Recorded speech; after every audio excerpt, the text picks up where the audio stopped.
Well, that trip first is just so it's a big trip just in terms of time and time on the bus, but um, we've had 3 really tough weeks of volleyball. So you add that into a long trip. You hope you get off the bus in Silver City and are good to go. And we had a good scouting report. Girls followed it. I think Western's best player was their setter. I think she led them in basically every statistical category. But man, our girls came out. Curry Marshak came out awesome this weekend. Cammie Jones had a great game against Western.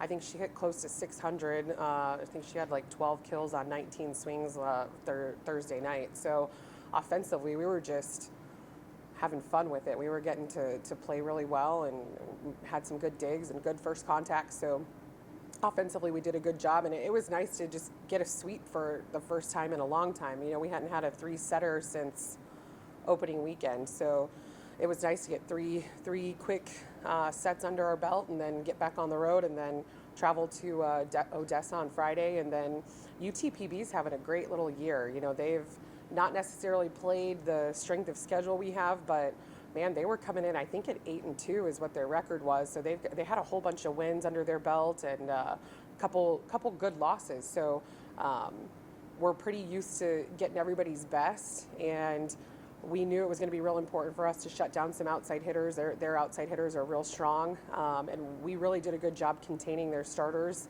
They were making subs early.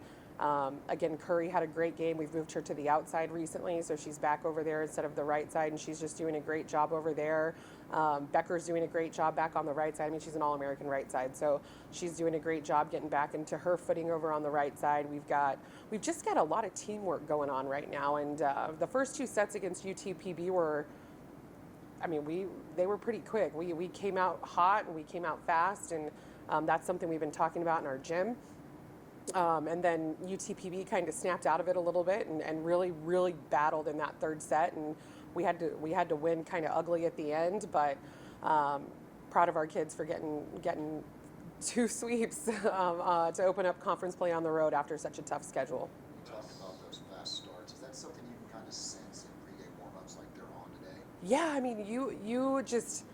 I'm learning just how this team operates, and man, when they're feeling good, when they're loose, when they're having a good warm up, and we just keeping things light and just simple reminders about our scouting report and some discipline stuff. But they're responding well, and they see the difference. They know what they're capable of. They know what they need to do to get ready for games, and they're coming out and doing that. Talk to us about somebody that you've seen a lot of improvement from the beginning of the season to now.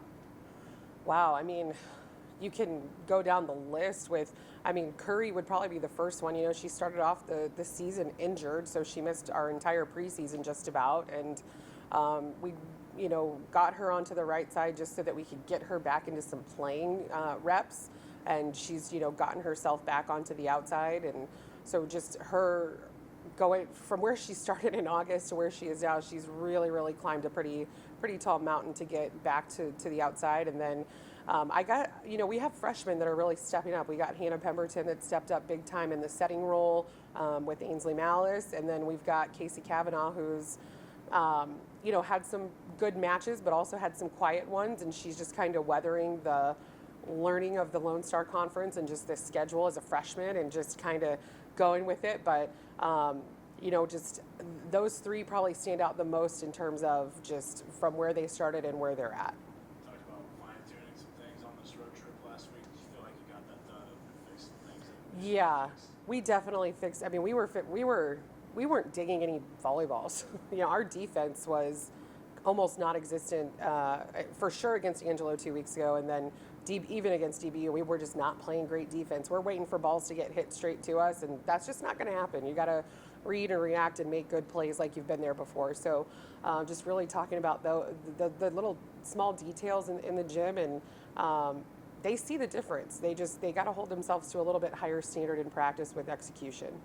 Speaking of Angelo, they come back to town this week. Just kind of what do you take from that last game you guys prepared for? We had some bright spots at getting Angelo. Offensively, we were great.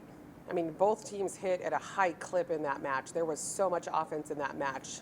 They just dug. They were just a little bit more gritty. They played harder than we did over in Dallas. And so one thing we've been talking about in our gym is you guys got to be the hardest working team in the conference. You got to be the hardest working team in practice. You got to be the hardest working team in the classroom. Like, we're not going to take any breaks and breathers and rest time. Like, it's go time. And if we don't have that mentality, Angelo's a good team. They're well coached. They have good scouting reports. Their kids are volleyball IQ is high. But they're coming to the box, and the box is a tough place to play.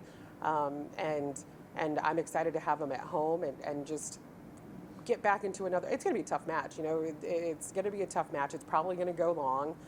We got two teams that are just wanting to dogfight it out, and hopefully we're on the winning edge of that dogfight. Do you think your team has kind of settled more in? I mean, obviously, as the season goes on, you feel more comfortable, especially for you, maybe. Talk to us just about kind of that team's mentality, especially after these sweeps. Yeah, I mean, I think you spend 3.5+ weeks on the road with your team, and you're going to grow that chemistry, you're going to grow that trust, and I think that you can see that on the court, and that's just a lot of what we're talking about. Because kids are playing next to each other. When you make a positional change with Curry going from the right side to the outside, well, now you're playing next to different people. So just getting that chemistry and that trust with who you got next to you and who's going for what ball, I think that I've definitely seen so much growth in them over the last week.